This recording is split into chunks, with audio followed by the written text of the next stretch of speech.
Princess Aurelia and the Quest for the Crystal of Light. In the heart of the Enchanted Forest, Princess Aurelia's legend as a beacon of hope and light continued to grow. Her long, magical blonde hair shimmered like the sun, symbolizing the magic she used to bring peace and joy to the land. One day, a great shadow fell over the forest, and an urgent message reached Aurelia. The Crystal of Light, the source of the forest's enchantment, had been stolen. The Crystal of Light was an ancient artifact that kept the balance of magic in the forest. Without it, the forest's magic would fade, and darkness would consume the land. Determined to save her home, Aurelia gathered her friends, Thorne, Gareth, Rowan, Seraphina, Luna, and Thistle. Together, they set out on a perilous journey to retrieve the crystal. The first clue led them to the desolate wastelands, a barren region at the edge of the forest where nothing grew and dark magic festered. As they traveled, they encountered twisted trees and eerie silence, the air thick with malevolent energy. "Stay alert," Thorne warned, gripping his enchanted sword. "This place is dangerous." As they pressed on, they were ambushed by a band of shadowy creatures. Aurelia's hair glowed brightly, and she used its magic to create a shield, protecting her friends. The Guardians fought bravely, and with Seraphina's guidance, they managed to fend off the attackers. After the battle, they discovered a hidden cave.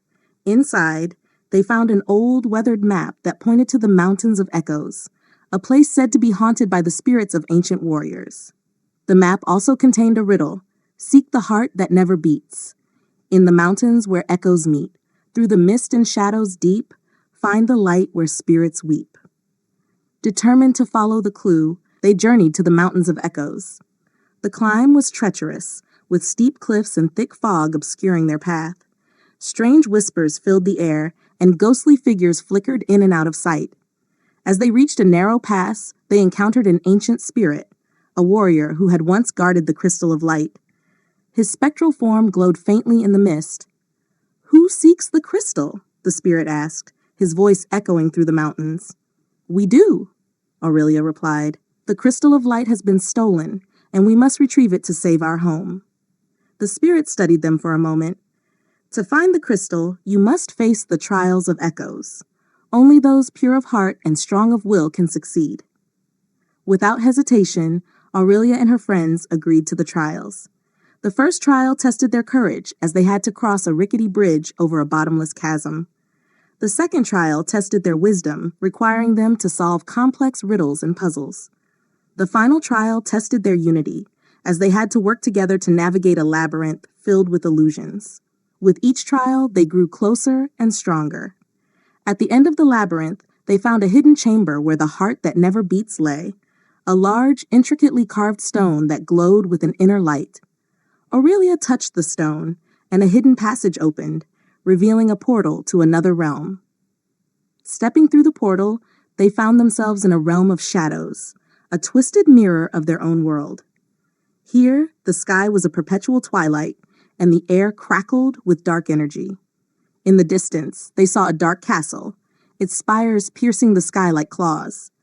"That must be where the crystal is," Gareth said, his eyes narrowing. As they approached the castle, they encountered a powerful sorcerer named Malakar, the one who had stolen the Crystal of Light. Malakar was a master of dark magic, and his eyes gleamed with malice. "You dare to challenge me?" Malakar sneered. "The Crystal of Light is mine, and with it I will plunge your world into eternal darkness." Aurelia stepped forward, her hair glowing with fierce determination. "We will stop you, Malakar. The light will always prevail over darkness." A fierce battle ensued. Malakar unleashed waves of dark magic, but Aurelia and her friends fought back with all their might. Seraphina used her knowledge of ancient spells to counter Malakar's attacks, while Thorne, Gareth, and Rowan used their weapons and skills to keep the sorcerer at bay. Luna and Thistle darted around, distracting Malakar's minions and providing support where needed. Despite their combined efforts, Malakar's power was overwhelming. He managed to trap Aurelia and her friends in a cage of dark energy, his sinister laughter echoing through the castle. "All hope is lost," Malakar taunted. "You cannot defeat me." But Aurelia refused to give up. She focused on the magic within her, calling upon the strength of her ancestors and the light of the forest. Her hair blazed with an intense light, and she broke free from the dark cage, the energy shattering around her. With a powerful surge of magic, Aurelia confronted Malakar. "This ends now." She unleashed a beam of pure light, piercing through Malakar's dark magic and striking him directly. The sorcerer screamed as the light engulfed him, his form dissolving into shadows. The crystal of light fell from his grasp, and Aurelia caught it, its radiant glow restoring balance to the realm. As the dark castle crumbled around them, Aurelia and her friends escaped through the portal, returning to their own world. The moment they emerged, the forest began to heal. The sky cleared, and the trees and flowers regained their vibrant colors. Aurelia placed the crystal of light back in its rightful place, and the forest's enchantment was fully restored. The villagers and creatures of the forest celebrated their victory, grateful for the bravery and determination of Princess Aurelia and her friends. King Alaric and Queen Alara arrived to join the celebration, their eyes filled with pride. "You have saved us all, Aurelia," the king said, embracing his daughter. "Your courage and wisdom are beyond measure." Aurelia smiled, her heart full of joy. "I couldn't have done it without my friends. Together, we are stronger than any darkness." And so the legend of Princess Aurelia and her friends grew, their story of bravery, friendship, and the triumph of light over darkness, inspiring generations to come. Aurelia continued to rule her kingdom with compassion and wisdom, always ready for the next adventure, knowing that as long as they stood together, they could overcome any challenge. The end. Princess Aurelia and the Enchanted Garden. In the heart of the Enchanted Forest, Princess Aurelia's legend as a beacon of hope and light continued to grow. Her long, magical blonde hair shimmered like the sun, symbolizing the magic she used to bring peace and joy to the land. One day, as she was walking through the forest with her friends Thorne, Gareth, Rowan, Seraphina, Luna, and Thistle, she stumbled upon an ancient, overgrown path that seemed to beckon her. Intrigued by the path's mysterious allure, Aurelia decided to follow it. Her friends, ever loyal, joined her. The path wound through the forest, leading them to a hidden glade that was unlike any place they had seen before. The air was filled with the scent of blooming flowers, and the sound of trickling water came from a crystal-clear stream that meandered through the glade. In the center of the glade stood an ancient, ornate gate covered in vines and flowers. The gate seemed to hum with a gentle, magical energy. Inscribed on it were words in a language that only Seraphina, with her deep knowledge of ancient lore, could read. It says, "Enter the Enchanted Garden, where the past and future meet. Only those pure of heart may find the secrets it keeps." Seraphina translated. Aurelia's curiosity was piqued. The Enchanted Garden, I've heard stories about it. It's said to be a place of great beauty and magic, but also of great mystery. With a gentle push, the gate swung open, revealing a breathtaking garden. It was filled with flowers of every color imaginable, their petals sparkling as if dusted with stardust. Majestic trees with golden leaves stood tall, and butterflies with iridescent wings flitted about. In the distance, a grand fountain made of crystal glistened in the sunlight. As they entered the garden, they felt a sense of peace and wonder. But they soon realized that the garden was not just a place of beauty. It was also a place of secrets and challenges. They noticed a series of stone pillars, each inscribed with different symbols and words. Aurelia approached the first pillar, which bore the inscription, "To find the heart of the garden, you must first prove your wisdom, courage, and compassion." Determined to uncover the garden's secrets, Aurelia and her friends accepted the challenge. The garden seemed to come alive, guiding them to different parts of its vast expanse, each area presenting a unique trial. The first trial tested their wisdom. They found themselves in a maze of mirrors, each reflection showing a different version of themselves. At the center of the maze was a pedestal with a riddle. "I speak without a mouth and hear without ears. I have no body, but I come alive with wind. What am I?" Aurelia thought for a moment before answering. "An echo." The maze of mirrors shimmered and dissolved, revealing a path forward. They had passed the trial of wisdom. Next, they faced the trial of courage. The garden led them to a dark, misty grove where a fearsome beast guarded the way. The beast, a great, shadowy wolf with eyes like burning coals, growled and bared its teeth. Thorne stepped forward, his sword at the ready, but Aurelia stopped him. "Wait, This beast is not truly evil. It is a test of our courage and understanding. Aurelia approached the wolf calmly, her hair glowing softly. She reached out and touched the wolf's head, her magic soothing its anger. The wolf's growls turned to whimpers, and it lay down, allowing them to pass. They had passed the trial of courage. The final trial was one of compassion. They were led to a secluded part of the garden where a great tree stood, its leaves wilted and its branches drooping. At the base of the tree sat a sorrowful spirit, its form barely visible. The spirit spoke in a voice filled with sadness. "This tree has withered because of my sorrow. I was once the guardian of this garden, but I failed in my duty and have been cursed with eternal sadness." Aurelia's heart ached for the spirit. She knelt beside it and said, "Your sorrow has been felt by this garden, but it can be healed. Let us share your burden." With her friends by her side, Aurelia used her magic to infuse the tree with light and life. The tree began to bloom, its leaves turning vibrant green and its flowers bursting into color. The spirit's form solidified, and its sorrow lifted. "Thank you," the spirit said, its voice now filled with gratitude. "You have shown great compassion. You may now proceed to the heart of the garden." As they continued, they reached the grand fountain they had seen earlier. In the center of the fountain was a pedestal holding a radiant, glowing orb, the heart of the garden. The orb pulsed with magical energy, and as Aurelia touched it, she felt a deep connection to the garden and its magic. The spirit guardian appeared beside them.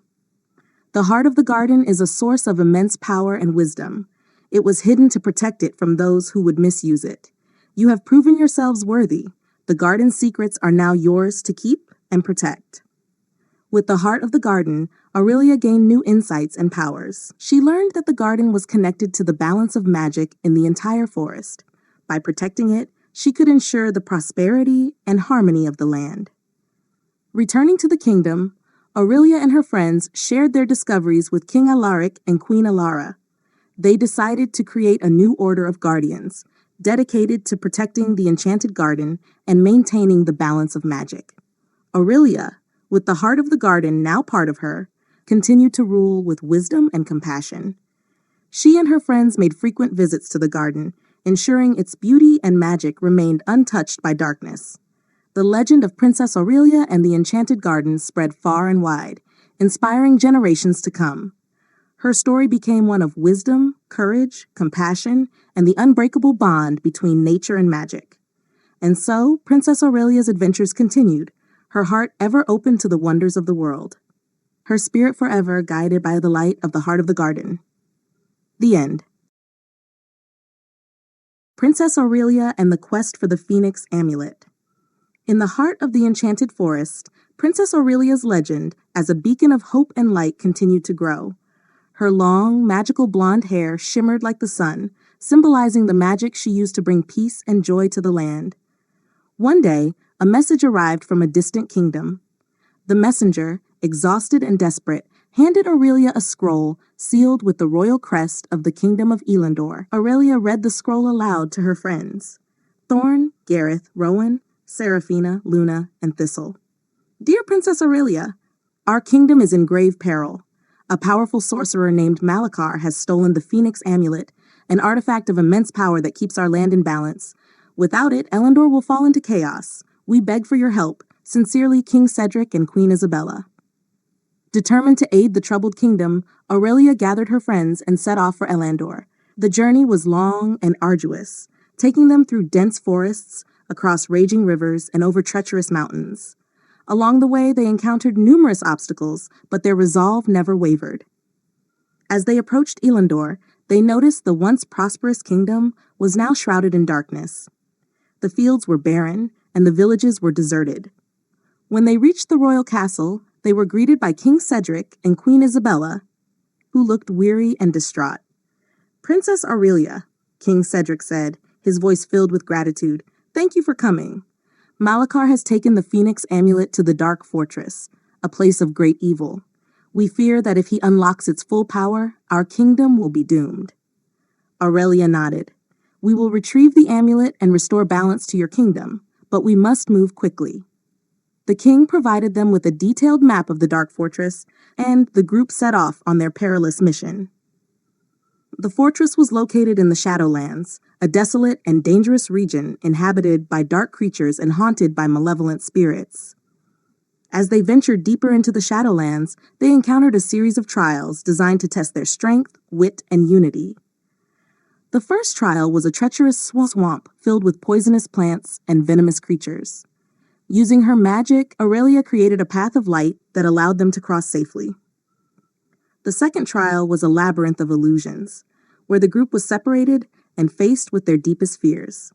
Aurelia's hair glowed brightly, dispelling the illusions and guiding her friends back to her. Together, they navigated the labyrinth, relying on their trust in each other. The final trial was a bridge guarded by a fearsome dragon. The dragon, a massive beast with scales as black as night, breathed fire that could incinerate anything in its path. Thorne, Gareth, and Rowan prepared to fight, but Aurelia stepped forward. "Wait," she said. "This dragon is not evil. It is a guardian, bound by duty." Aurelia approached the dragon, her hair glowing with a soothing light. "Great dragon," she said. "We seek to restore balance to the kingdom of Elendor. Will you allow us to pass?" The dragon studied her for a moment, then lowered its head. "I sense the purity of your heart," it rumbled. "You may pass, but be warned. Malakar is more powerful than you can imagine." With the dragon's blessing, they crossed the bridge and reached the dark fortress. The fortress was a towering, ominous structure, its walls lined with dark magic. As they entered, they were confronted by Malakar, who stood at the center of a grand hall, the phoenix amulet hanging from his neck. "Welcome, Princess Aurelia," Malakar sneered. "You are just in time to witness my ultimate triumph." Aurelia stepped forward, her hair glowing fiercely. "This ends now, Malakar. The phoenix amulet does not belong to you." Malakar laughed, a sound that echoed through the hall. "You think you can stop me? I have harnessed the power of the amulet. You are no match for me." A fierce battle ensued. Malakar unleashed powerful spells, but Aurelia and her friends fought back with all their might. Seraphina used her ancient knowledge to counter Malakar's dark magic, while Thorne, Gareth, and Rowan engaged him in combat. Luna and Thistle darted around, disrupting Malakar's concentration and providing crucial support. Despite their efforts, Malakar's power seemed insurmountable. He struck down Thorne, Gareth, and Rowan, leaving them wounded and unable to fight. Aurelia's heart ached for her friends, but she knew she had to continue. Drawing upon the deepest reserves of her magic, Aurelia called forth the power of the Phoenix Amulet. Her hair blazed with an intense light, and she began to sing a song of renewal and hope. The light from her hair intertwined with the magic of the amulet, creating a radiant aura that filled the hall. Malakar screamed in fury as the light engulfed him. "No, this cannot be." With a final, powerful surge of magic, Aurelia shattered the dark spells that bound the amulet to Malakar. The amulet flew from his neck and into her hand. Malakar, now stripped of his power, collapsed to the ground, defeated. The fortress began to crumble, the dark magic sustaining it now gone. Aurelia and her friends hurried to escape, carrying the Phoenix amulet. As they crossed the bridge, the guardian dragon helped them, ensuring they reached safety. Back in Elendor, Aurelia returned the Phoenix amulet to King Cedric and Queen Isabella. As the amulet was placed back in its rightful place, the kingdom began to heal. The fields blossomed, the villages came back to life, and the darkness lifted. The king and queen thanked Aurelia and her friends for their bravery and selflessness. "You have saved our kingdom and restored hope to our people," Queen Isabella said, her eyes filled with tears of gratitude. A grand celebration was held in honor of their victory. The people of Elendor rejoiced, and Aurelia and her friends were hailed as heroes. During the festivities, King Cedric and Queen Isabella bestowed upon Aurelia the title of Protector of Elendor, a symbol of their eternal gratitude. As the sun set on the joyous celebration, Aurelia stood with her friends, looking out over the now thriving kingdom. "We did it," she said softly, her heart filled with pride and relief. Thorne, Gareth, and Rowan, now fully recovered, smiled at her. "We couldn't have done it without you, Aurelia," Thorne said. "You are the light that guides us." Seraphina nodded in agreement. "Your courage and compassion are an inspiration to us all." Luna hooted softly, and Thistle chattered happily, their eyes reflecting the gratitude they all felt. Aurelia knew that their journey was far from over. There would always be new challenges and adventures ahead, but she also knew that as long as they stood together, they could overcome anything. And so Princess Aurelia's legend continued to grow, a story of bravery, friendship, and the enduring power of hope and light. She ruled with wisdom and compassion, ever ready to face the next adventure with her loyal friends by her side. The end.